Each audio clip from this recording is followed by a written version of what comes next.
Welcome to Out of My Mouth, the program where raw thoughts meet unfiltered conversations.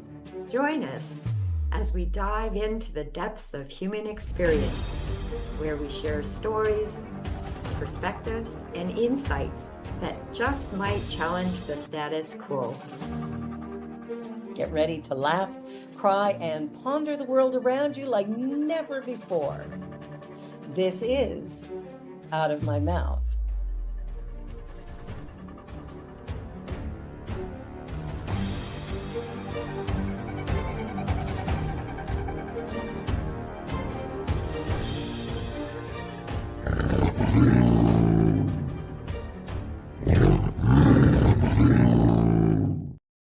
The views and opinions of our guest and hosts do not necessarily reflect those of New Thought Media Network, or any organization we may be affiliated with. Here at New Thought Media Network, we welcome freedom of speech and courageous conversations. There are many topics that can be difficult to navigate. Challenging the status quo and engaging in lively debate is important to expanding our understanding of one another, and life in general.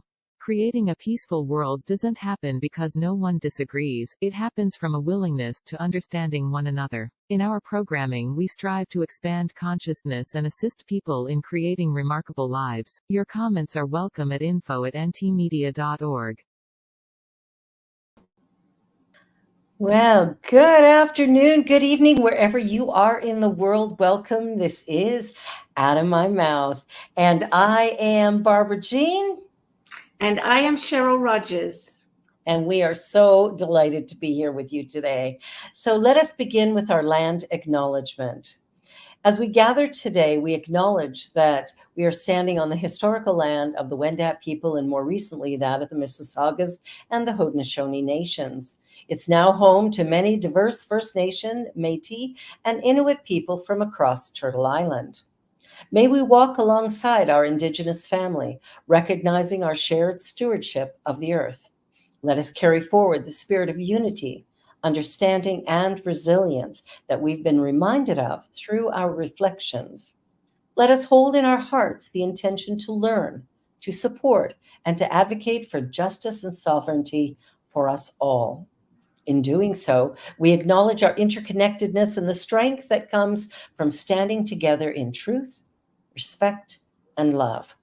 May this intention guide us in our actions and thoughts, inspiring us to contribute to a world where the dignity and rights of all are honored. Let us be mindful of the role we play in this ongoing journey towards healing and unity. And by making this acknowledgement, we strive to be allies and take an active part in reconciliation by honoring the land, the history, as well as the unique heritage and culture of the Indigenous peoples. This fosters our commitment to create a world that works for the highest and best good of all life. Please take a moment and acknowledge your personal commitment to the land you are on and the path you choose to walk going forward.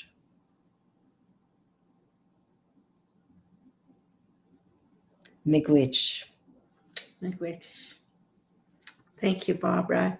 And now it is my honor and my privilege to introduce somebody that I have thoroughly enjoyed having just one or two conversations with, but I find so interesting and fascinating, and is somebody that is also a friend of Unity Kitchener, the Venerable Ananda Kalubowila, and I'm sorry if I didn't pronounce that right, who has transitioned from a successful career in chemical engineering and entrepreneurship to become a Buddhist monk in 2018.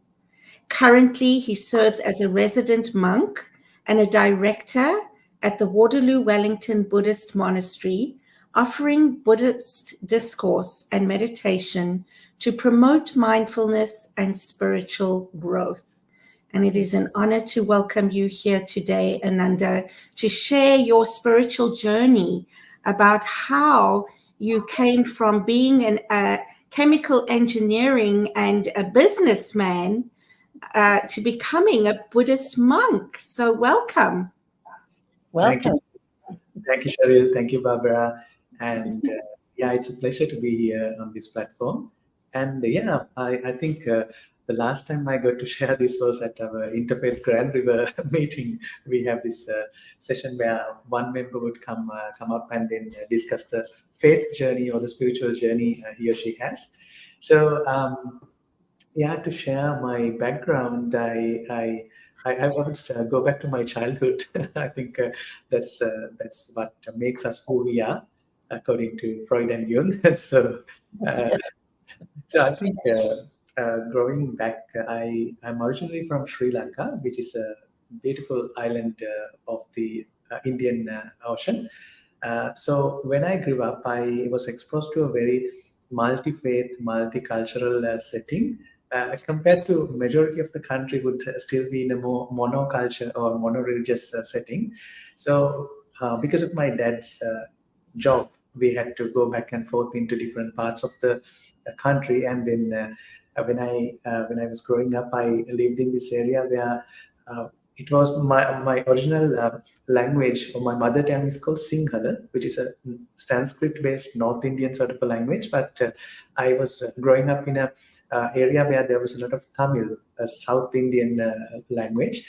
And this was a time where the Sinhalese and the Tamils, two races, had a bit of a racial conflict. There was a bit of a tension, and there was a war, a civil war going on. So it was that period. So I could speak a bit of the two languages. And then when I was growing up, I first got into a Christian school. I was going to a college called St. John Bosco, which was pretty much a Catholic education. But I was born to a Buddhist family. And then something which really got me questioning about the religions when I was really young, like about 8 years old. I had a very beautiful, very loving teacher who was a Muslim. And my mother was very caring and loving too. So then I did not understand how could two people belong to two factions and then still have the same love. So it started questioning me, does that define who people are for what they believe? So it was giving me that question. And again, during the age 10, I was sent to the capital of the Sri Lanka, Colombo, where I had to go there in school. And I was with my aunt. Her husband was part of the communist movement, was in the party, in the administration. So I got exposed to a whole heap of Marx and Engels, communism and all that. So then I was going for different demonstrations and discussions. So there was a lot of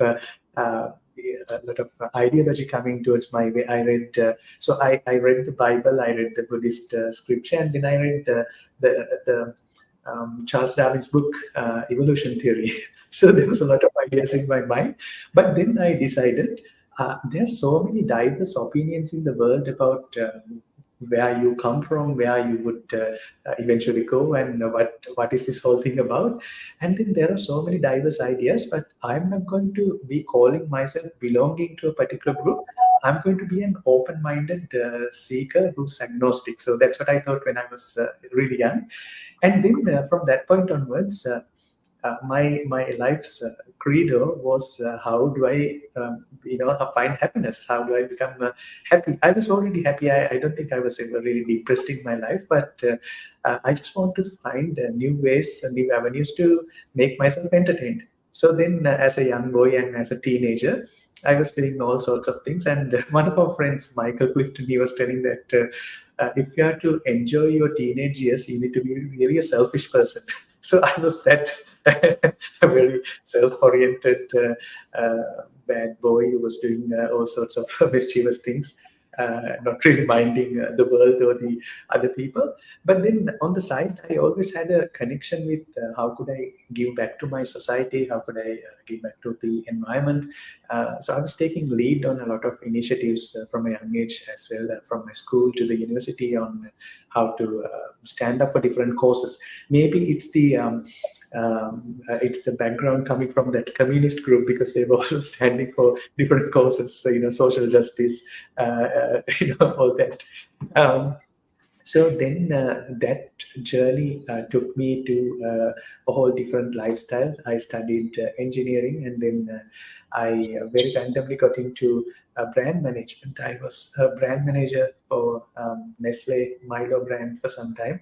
Then I got into industrial lubricants for a German company called Carlbecken, and one of the oldest lubricant companies in the world. I think it's close to 150 years old now. And then I was working in the Middle East, working in a few places.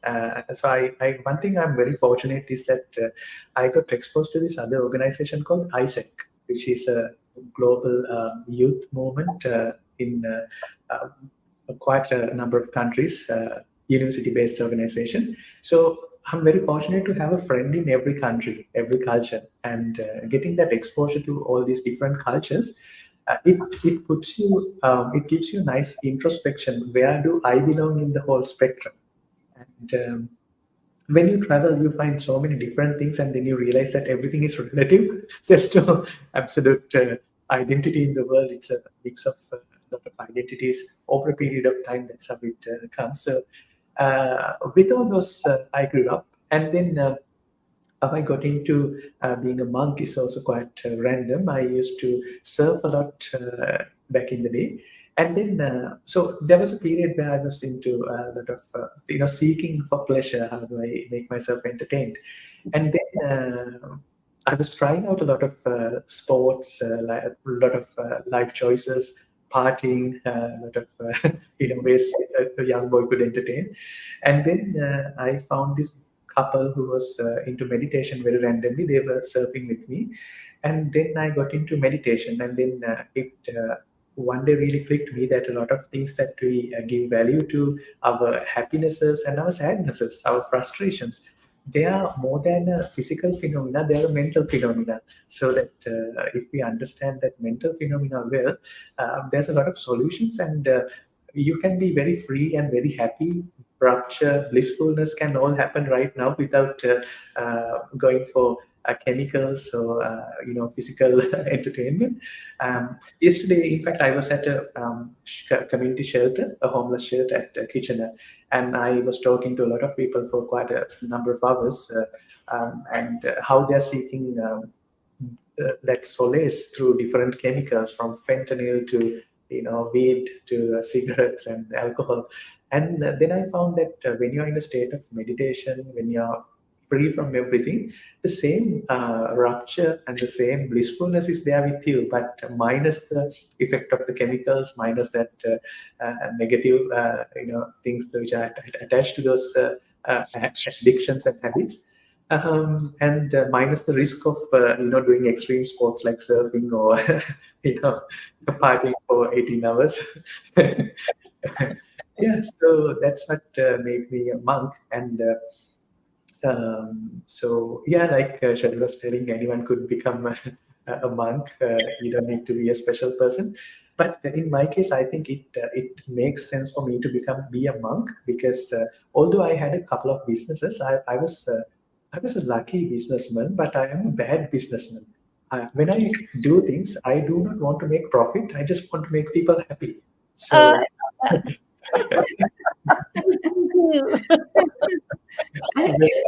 And Nanda, I want to clarify. I think it does take someone special to become a monk. But what I loved about hearing your story at the Interfaith Grand River meeting a little while ago was recognizing that we're all on a spiritual journey and we all come from the same place. And so you weren't born a monk. And, sometimes I know for me, myself, when I see a monk, I'm in such reverence and such awe. And when I heard your story, it made me think about how many people don't realize that this is also an option for them. It's a journey for them to learn more about meditation and have those conversations and to become really committed to a spiritual life. That's true. Yeah. I think also the fact, Cheryl, that in the world we have religions, we have organized religions, but we also have spirituality, and often the spirituality is sort of it's over the religion is over the spirituality, and we think Yes. being religious is being spiritual, but not necessarily. No. One of the hobbies I had back in the day was camping. So I would go to a jungle and then stay there for 4 or 5 days, right in the middle of the jungle, off grid with 1 or 2 friends. And then I realized that it's no different to a silent meditation retreat that you do, where you're free from it, right? And I also happened to do some ballroom and Latin dancing. I was quite serious with that, and I was doing championships and all. And then I also figured that in that moment, you are free from everything. It's no different to the form of meditation we do. So spirituality can be in a lot of places that we don't necessarily think it is. And I think another quality that I find that I can resonate with people who are in a spiritual path is the path for that ingredient of compassion that you have towards the people, communities, injustices, and environment. Like when Barbara mentioned during the land acknowledgement, when we reflected, right? So I think that's also a big part. And I'm very glad that I'm a Buddhist monk, because in Buddhism, there's this idea that you need to do a lot of self-introspection, and then you need to really understand your mind, which is called the prajna, or the wisdom. So you gain wisdom, but wisdom about yourself is only a half-baked cookie, because you need the compassion to become wholesome. So compassion in one side and wisdom on one side. It's like a bird with 2 wings. You need both to take off. So yeah, Beautiful. Yeah. So what was it that drew you to Buddhism specifically? You talked about being agnostic for a while, and so what was it exactly, do you think, about Buddhism that really drew your attention? I think, Barbara, the main reason is Buddhism is a very non-dogmatic practice. Yeah, it's well, you can't avoid something becoming a religion eventually. But when you go to the early Buddhist days, it's 2,500 years ago. So for the first 100, 200, 300 years, it was actually a lifestyle. It was not a religion. It's very non-evangelical. There's no dogma. It's about self-introspection. How do you try to be mindful and then observe what is your reality, and what do you call who you are? What is your identity? Who are you really? And what is your sort of journey in this life? What have you been doing, and what you're planning to do? So sort of back inwards. So there's an idea called right view in Buddhism. Now, the idea of right view in Buddhism, if there's about 4,700 religions in the world, and everyone has a right view about that religion, but in Buddhism, the right view is not a single right view. It's just we are blinded, or we are in a veil of ignorance with so many other views that we have created for ourselves. So identifying the view that you have is the right view in Buddhism. So it's not a particular view, but it's just understanding what view do you have currently. That's the right view in Buddhism. So it deeply resonated with my agnosticism. So that's why I got drawn to Buddhism. I love it. I love it. Yeah, there's a lot that you're saying that's so similar to what we believe at the Centers for Spiritual Living. You know, the idea of oneness, the idea that we're spiritual beings, the idea of silence and meditation and inner reflection being the path that we walk in order to realize. And also that as we do that, we soon, at least for me, I soon caught on to compassion must be a part, because whatever I'm doing in the world, I am in fact doing to myself. And so coming to that understanding, it took a little work.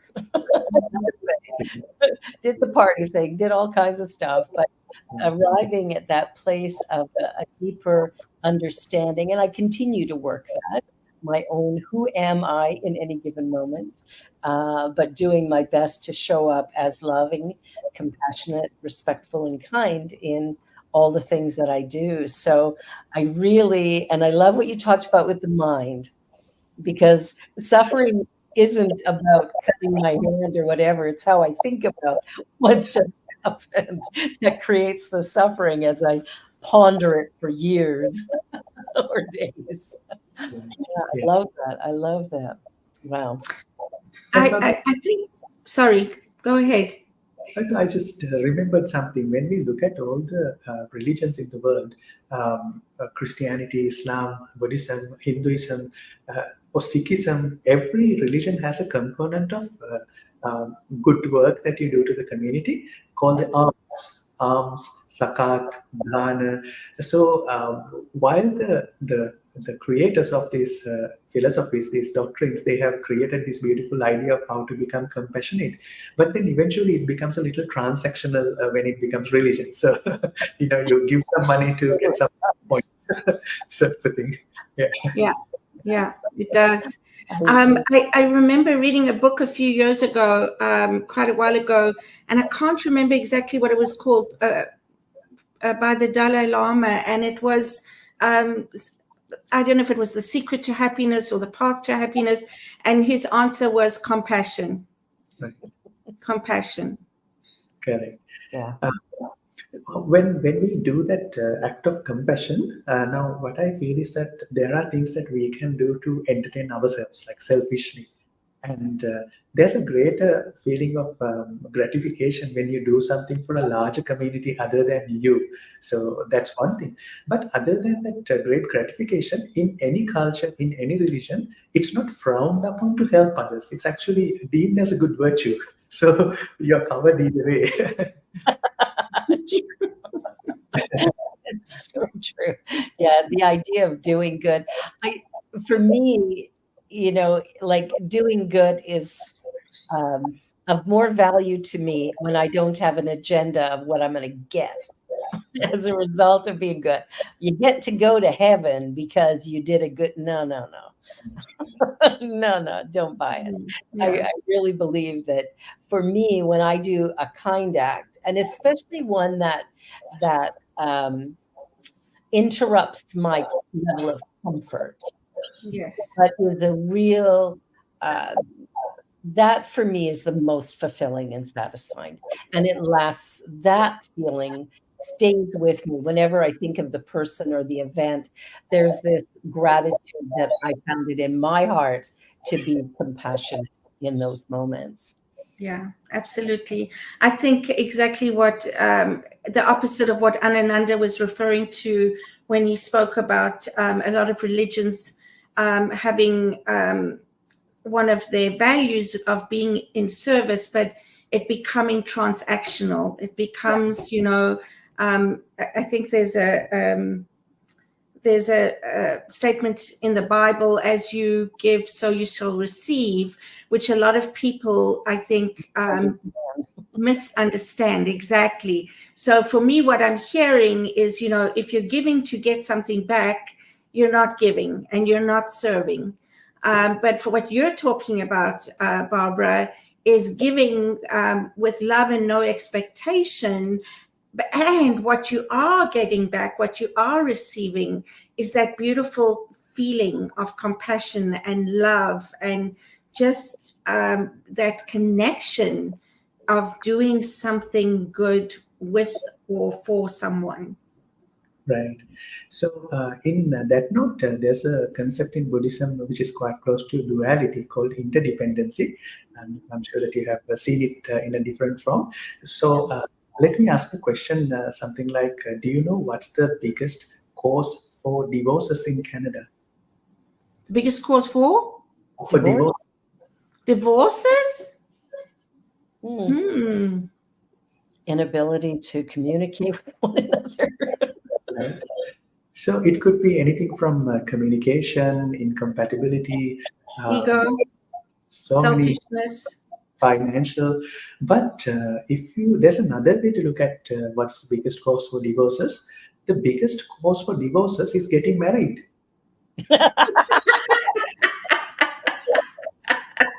I love that.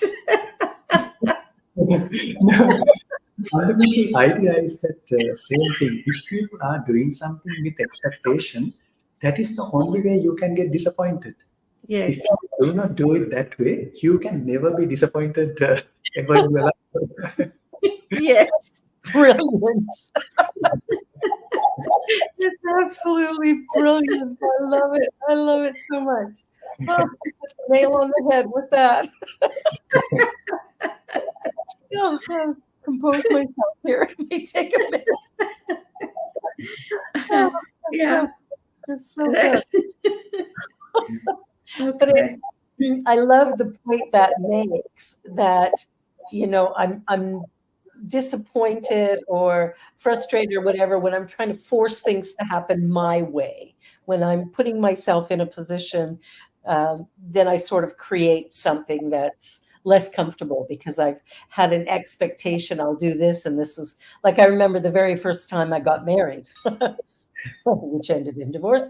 The idea was, you know, this was a perfect thing. I'd have a perfect family. I'd have a perfect little white picket fence.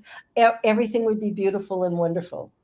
That was my idea as a young girl, thinking marriage was the answer to all of my problems. Yeah. It just grew my problems bigger.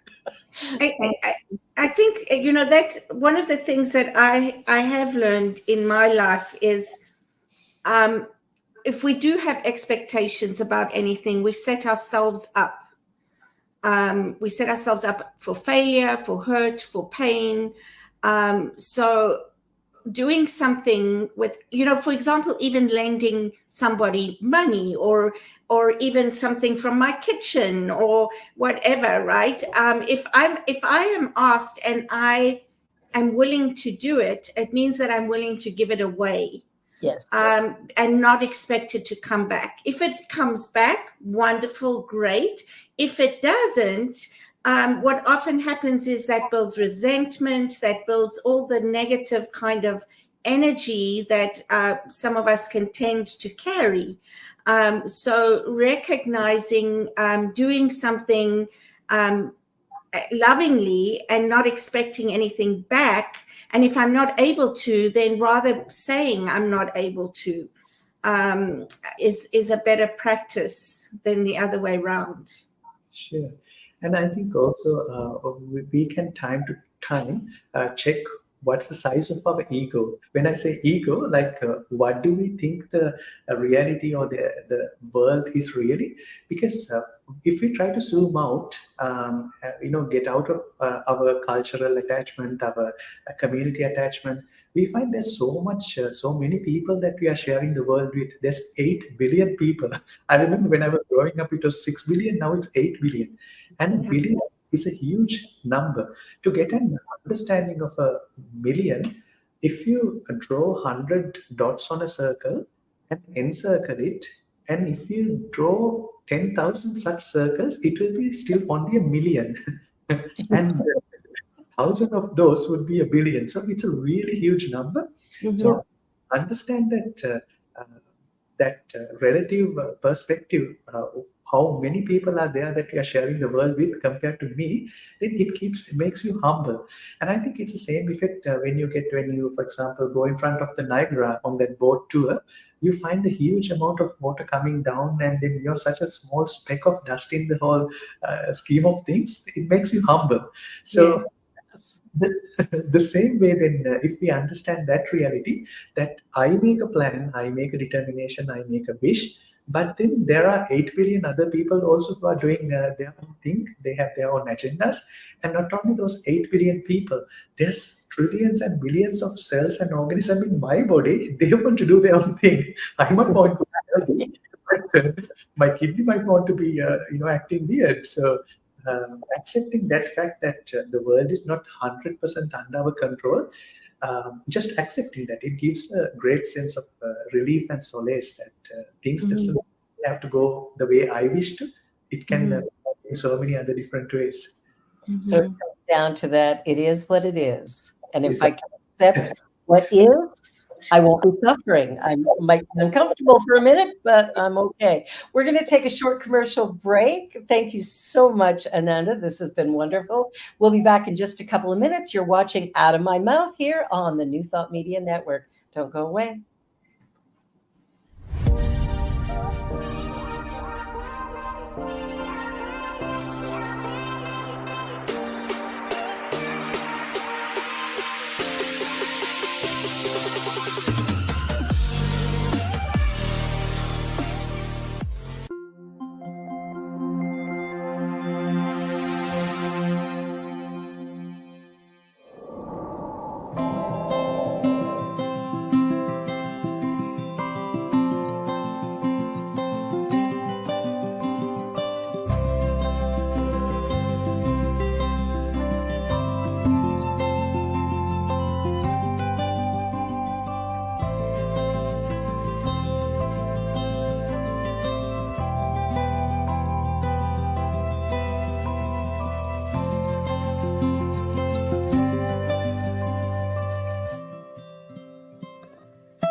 Please help us say thank you to our organizational sponsors, including the Hefferland Foundation, Affiliated New Thought Network, International New Thought Alliance, Science of Mind Archives and Library Foundation, Center for Spiritual Living Denver, Center for Spiritual Living Midtown, New Thought Philadelphia, Planned Happiness Institute, Summit Center for Spiritual Living, One Heart Retreats, Center for Spiritual Living on the Lake, Unity Spiritual Center, Kitchener, Om Center for Spiritual Living, La Mesa, Satya Center, Center for Spiritual Living, North Jersey, Unity of Savannah, and Center for Spiritual Living, Seattle, as well as all of our individual donors.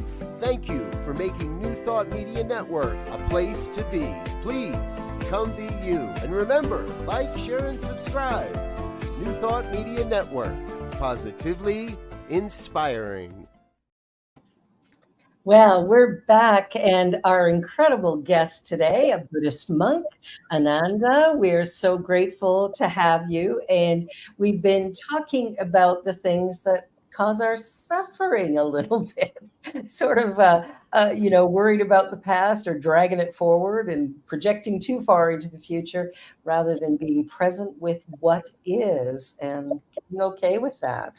You know, something that that I thought about, Ananda, just before we went to break while you were speaking, is recognizing what you were saying about so many people and so many different experiences and journeys, and being able to accept that, I think is really a gift, because that takes away being judgmental, right? It's understanding that it is what it is, that this is what's meant to be right here, right now, for whoever is experiencing whatever they're experiencing.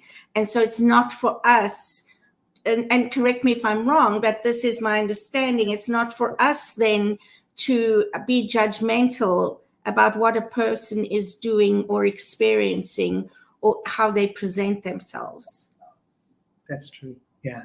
So I will take something from some of the Buddhist teachings that when we perceive the world, we cannot simply separate the perception and the concept that we are filtering that perception.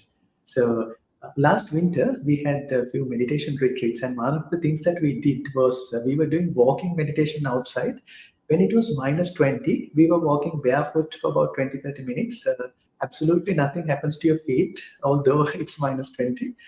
It's just we have this great fear that this is so physically uncomfortable and it's physically impossible.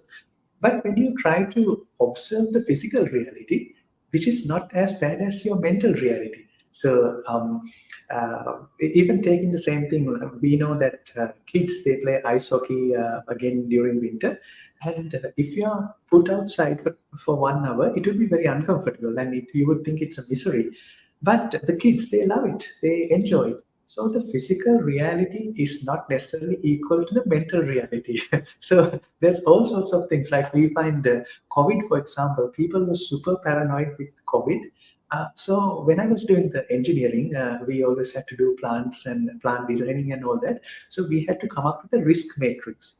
So the risk, while being a very statistical phenomena, the fear is absolutely a psychological phenomena. They are not the same. So it goes to the happiness also. You can be very happy with something, and the same thing would make another person very unhappy. So then understanding that our perception of the world, the happiness and the sadness and the frustrations, they are all up here. It gives you a great sense of relief. Now I'll share something. I have traveled to Philippines as a monk. I have some great friends there. And one thing I got exposed to was when I went to this tribal area, they wanted to treat me one day, and they gave me a nice dish, dog meat, cucumber, and rice. So me being a vegetarian, of course, I don't generally eat meat, but then they offered, so I took it. And then while eating that, I was thinking the texture, the taste, it is not different to a yam or a something vegetarian, but it's just in our mind we have created so much about it. In that part of the world, it's a cuisine, but here in other parts, it's frowned upon. How can you eat a pet dog? Right? When you think about it, it's not the physical taste, texture, but it's what's really bothering you up here in terms of. So we have so many concepts, we have so many frames, which we called in the Pali language, it's called drushti or views. So they are also the measurements and the yardsticks that we have to judge people, judge situations, judge what's good and bad. So get rid of these yardsticks and then you're a free person, liberated. Yeah, because that's how we're trained as children. Oh, you're a good girl if you do this. Oh, you're a bad girl if you do that. And so now we're trying to unpack all that and realize everybody's created unique and special, their own, whatever that looks like. So yeah, I love that. And I was thinking about that, going for a walk in the cold. I'm fond of the cold, but walking barefoot in -20 weather would rate up there with walking on hot coals as well, which I have not done. I've not done either of these things. But I'm wondering, what is the frame of mind that is required? What is it that I have to understand or believe in order to do that practice without getting frostbite? Right. So again, linking to the previous question, why I liked Buddhism is that you do not have to believe in anything. Just observe whatever there is, and when you observe, try to be a non-judgmental observer. That's it. There's a challenge. Which is very hard. Some of the people who watch this might have seen a monk or might not have seen a monk. So if I go to Africa and ask a Bushman, what do you see here? They would say, I see a person. But someone who knows a monk can only see me as a monk. So it's very hard for us to separate from that judgment. But if we try to not be judgmental and just listen to what the body has to offer, or what the body perceives, what the eyes and the ears and the nose and the tongue, what they perceive in their base sensory level, we also develop this skill of observing without judgment. And that opens us to a complete different reality. How do we look at a person? How do we look at a situation without judgment? Now, having said that, if you take YouTube or Facebook, they have this algorithm in their service. They create a profile of me, let's say Anand. I have a profile on Facebook. So they also have an internal profile within Facebook, an algorithm which pretty much knows or predicts what I will be searching, what I will be doing in the next few hours or month or particular time of the day. So accordingly, they will place the advertisements. So they basically have a profile of me in their server. Similarly, in our mind, we have a profile of every person that we interact with. I have a profile of Cheryl, Barbara, which is different to the real Cheryl or real Barbara, right? And then whenever we interact, we interact with that profile in our mind, not the real Cheryl, the real Barbara. Yeah. So the meditation or mindfulness is basically how do I sort of not give so much importance to that profile already preconditioned Cheryl or Barbara, but try to see as who's really out there. Yeah. Wow. Yeah. And like you say, that's not easy. That takes a while. So I have just while you're talking about this, and I'm thinking about something that I've applied for, that I'm challenging myself to do. And Barbara's already done that, and I never pronounce it rightly. So, Barbara, you pronounce it for me, please. Vipassana? Oh, Vipassana. Yeah, I love it. Okay, Vipassana. And this is for a 10-day silent retreat where there's no technology. You don't speak to anybody. You're cut off from the world. You don't touch anybody. I believe you don't even look at anybody. It's really just about meditation, eating and sleeping, meditation, eating and sleeping. And so the reason I'm sharing that is because I'm wondering if that is one of the ways that we are able to, like you said, be more aware and go within, so that we are less judgmental and that we are less, profiling people, basically. If that's part of how to get to a place like that. For sure. So let me tell you a little about that word vipassana or vidarshana. It's a Pali/Sanskrit word. So in meditation, there's basically two arms to methodologies, or rather two arms of doing it. One thing is to have a break from whatever you are going through and have a little bit of peace of mind and have a bit of solace. So that's one part. And the other part is to understand your mind. So vidarshana falls in under the category of understanding your mind. The other one is called samatha. Take this example. Let's say that we are having a splitting headache in our mind. When we are having that headache, the first or the wise thing would be to take a ibuprofen or an Advil. Now that will calm your mind. It will get you out of that physical pain, but it's not going to get you out of the original cause. Maybe it's a tumor. Maybe it's a blood vessel clot, pressing against your brain. So getting that tumor out, getting that cause out is the vipassana method. But having that temporary solace is the samatha. Both are equally needed. You can't do a tumor removal when you're having that splitting headache. You need to go through some form of numbing yourself. And how does that happen is basically the same way I was relating to surfing or dancing. The way I see is that people have two issues. When someone is fixated about what has happened in the past, when he or she is over worried, thinking about it too much, it's called depression. And if someone is fixated about what might happen in the future, it's called anxiety and panic disorder. But if you just bring your mind to your foot right now, which is touching the ground, there's absolutely nothing good or bad about it. It's very neutral. So if you can bring your attention there, you'll be free from that whatever has happened or what might happen, the anxiety and the depression. So you are peaceful sometimes. But of course, we cannot do that all the time. Our mind keeps going back and forth in between the past and the future.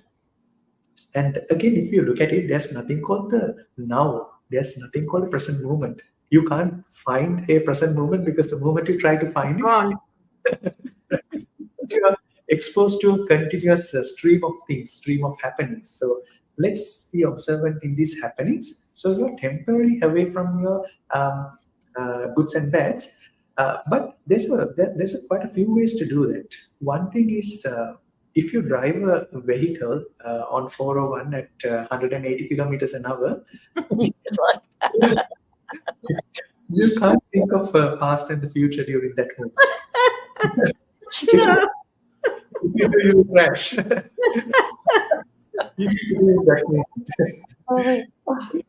You're very much in the moment. So I think the same effect is there when you're surfing. I remember, like, when you're in the wave, when you're on top of the wave for a split second, you're completely away from your breathing. You're just one with that happening there. That's it. There's nothing in your mind, which is very therapeutic, which gives you a great sense of relief. There's another way to do that, which is basically using chemicals. If you use inhibitor chemicals or stimulant chemicals, like, let's say, alcohol, when you consume alcohol, there's a neurotransmitter in your brain called GABA, which induces, and it inhibits everything, including your motor function, your fears, your everything. It's inhibited. Your thinking is also inhibited. You can't think too much about the past or the future. So you are temporarily momentariness. But the problem with both those methods is that one is very risky. The other one has a lot of negative effects. It's bad on your liver, bad on your social status. It's so much associated. So meditation is actually the way that you, without putting you through a great deal of risk and a great deal of chemical exposure, how do you do it with very simple things like for the sound of a bell or observing your breath. Only thing is, meditation is very boring because it's not happening like that, like the other two. But if you practice that, you identify or you realize that it's so easy and it's absolutely free of charge. Anyone can do it anywhere, regardless of whatever is happening in the world. And it gives you that nice state of mind, state of calmness, where you can switch back anytime in the day, in your life. Now, again, to go there, one of the fundamental requirements is the isolation or the seclusion you have, because our mind is all the time distracted. Like one is watching this right now, he can't introspect. He's engaged with this YouTube stream, and when we have our phone notifications, we are continuously bombarded with a lot of information. So, like in that meditation retreat, when you are put into isolation and seclusion, you are completely free, and then you can interact with those profiles inside your head. So when I first became a monk, I spent about 4 months in a jungle, absolutely off-grid. It was not even a proper monastery; it was a cave. Another monk was there, and we had to do this ritual called, basically to get food, we had to go to the village, which is about 7-8 kilometers away. So 15 kilometers up and down, and in the middle of the jungle, there are elephants, serpents. But the good thing is, you are absolutely free and cut off from all that. You have the whole all the time to look into yourself. So that's the Wow. Yeah, I believe it's well. I'm not going to say that because I've been looking forward to something like that. But they do say that some people can't take it and try to leave earlier. However, yeah, I'm really believing that I'm not going to be one of those people. No, absolutely. Whenever we have a meditation retreat, I find that on the end of the first day, there are some people who are leaving. So I tell them it's very natural. There will be a point where you can't do this meditation anymore, and you want to get out. But just if possible, wait, because what I've seen is like for mind to get settled, for any person, you need about 10 to 15 days. If you are left alone in a place for 10 to 15 days, you're automatically going to be very zen. Not because of your mind, it's the way it is. It's like if we have a glass of water and we put some dirt into that, shake it, it's really murky. But if you leave it at a place, if you just leave it, it will settle and there will be a lot of in the water. So the same mind, if you leave it somewhere without distracting it, it will settle. It's a temporary. It's very but that process is very difficult. It's not as easy. I can understand. As what people think it might be. Because I believe as well, you're basically tuning into your body too, right? And because a lot of us don't listen to our bodies, just like you were saying, have a headache and take a pill, rather than actually moving through that headache and sitting with it.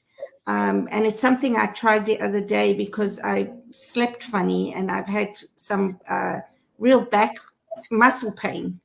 And so instead of taking something the other day, I have taken something since. But anyway, I really tried to be present with it and breathe through it.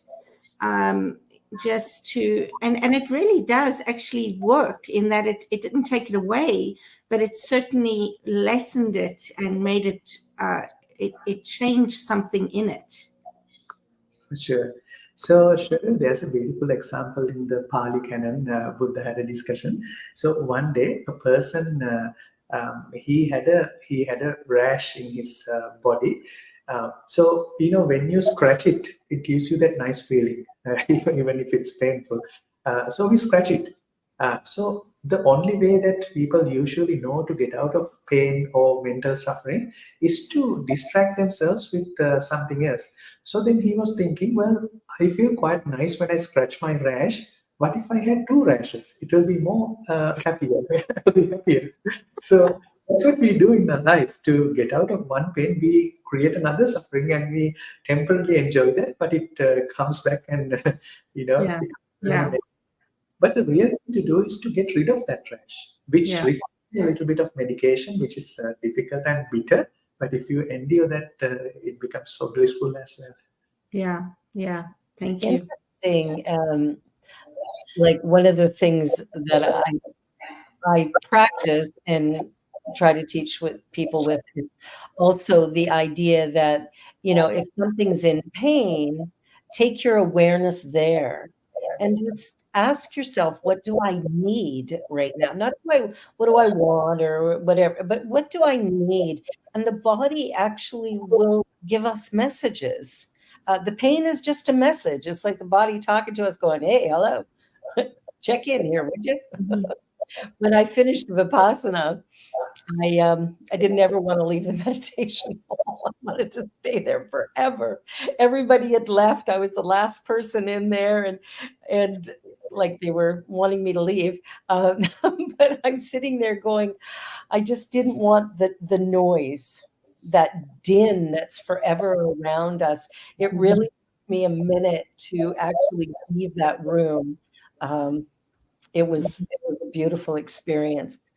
Difficult in the beginning, but beautiful overall for sure. Yeah. I'm Let me, looking forward to uh, doing it again. let me add something to that, Barbara. Mhm. I think most of the people, maybe some can't handle that isolation, but most of the people, after some time, when they get used to, they just love that peaceful nature. But then, if we put ourselves in a jungle and stay there for our entirety of the life, it doesn't mean that we are completely healed and we are free. Because the No. moment you are back in the reality, you are again upset. So I remember a monk that I was with him for a few months again in a different jungle. And on the way coming back to the temple in the city, we had to travel in a public bus which had very loud music. He started crying because that music disturbed his peacefulness. And then I was thinking, before going to the meditation for a month, he was perfectly okay. Now he can't handle the music. Yeah. So, I will be better, or is that worse? Yeah. Yeah. Well, I'm fortunate that, once I did leave the meditation hall, I was fine with noise again. I even recall traveling by van to a retreat for youth with 4 teenage boys and doing my meditation each morning on the road in the middle of all of them and their noise and Yeah. none of it was a problem. It Yeah. was, they'd look at me and go, how do you do that? And it's like, Yeah, Yeah. it's me. Yeah, Yeah. it's my journey. yeah. Well, we're coming up to our last 5 minutes, if you can believe it already. And so what I like to ask is, what is one thing that you would love to leave for our viewers that may help them in their day-to-day experience? Right. One piece of advice or Right. I think the one thing I can leave is that let's start becoming more observant. Let's start Mhm. becoming more observant. And observing is not equal to visualizing, it's not equal to analyzing, it's just observing things as it is without looking at through a filtered glass. Let's start observing. And I think that's the best practice that anyone could do. It's very non dogmatic, non belief based practice. You just start observing things. And once you start observing things, you will find that there's a lot of relationships and there's a lot of causalities. Ignore all that too. Don't get into a conclusion because it's our minds are such that we love concluding things. So concluding without coming arriving into conclusions. Let's just keep observing. And so during that observation, I think we find who we truly are and what is our capabilities, what are our the SWOT analysis basically in relevance to the rest of the community, rest of the world, rest of the environment, and then how can we become the best version of ourselves by the things that we can do, not a responsibility, but because simply you can. So, Right. Yeah. Love that. What about you, Cheryl? What is one thing that you got from this conversation, or one thing you'd like people to take away? Well, I just, I loved the conversation, and I'm grateful that I get to see Ananda in person on occasion. And when you said that, I thought of Deepak Chopra and Wayne Dyer.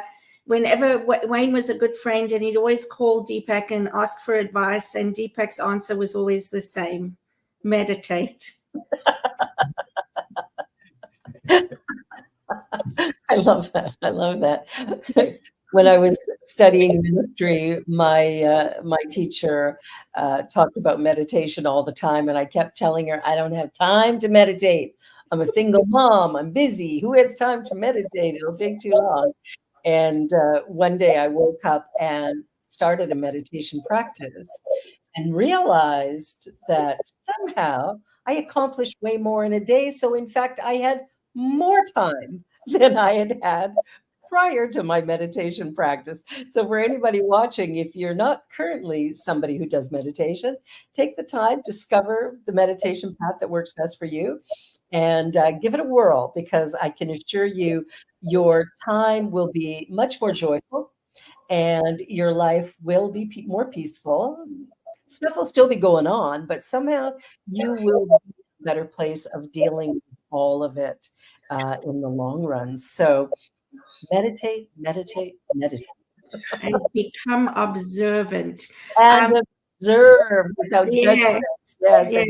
it is. And one thing I would like to add is I would invite people to be curious and look for a Buddhist monastery in your area and go and visit them. I have found that your monastery, Ananda, everybody is so welcoming. Everybody is so warm and open and generous, and just, I don't think people realize just what a lovely experience it is to be amidst people like that. Yeah, absolutely. Absolutely.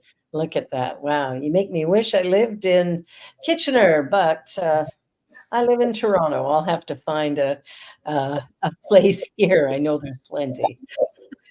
Plenty of opportunities. So, Ananda, thank you. Thank you so much. The conversation today, I found it very rich, informative, and truly rewarding. And so I am truly, truly grateful for that. And Cheryl, as always, I just love working with you. Our other host, Mark, was away today visiting family. So yay, Mark, taking the time to do self-care. And that's the other thing I'd leave you with today is meditation is a form of self-care, probably one of the biggest and brightest. So I invite you to do what you can to care for you. Thank you, thank you, thank you. You're watching Out of My Mouth on the New Thought Media Network. Be sure to like, share, and subscribe. And we'll see you again next week, same time, right here on New Thought Media. Ananda, bless you. Thank you. Thank you so much, Barbara and Dia too.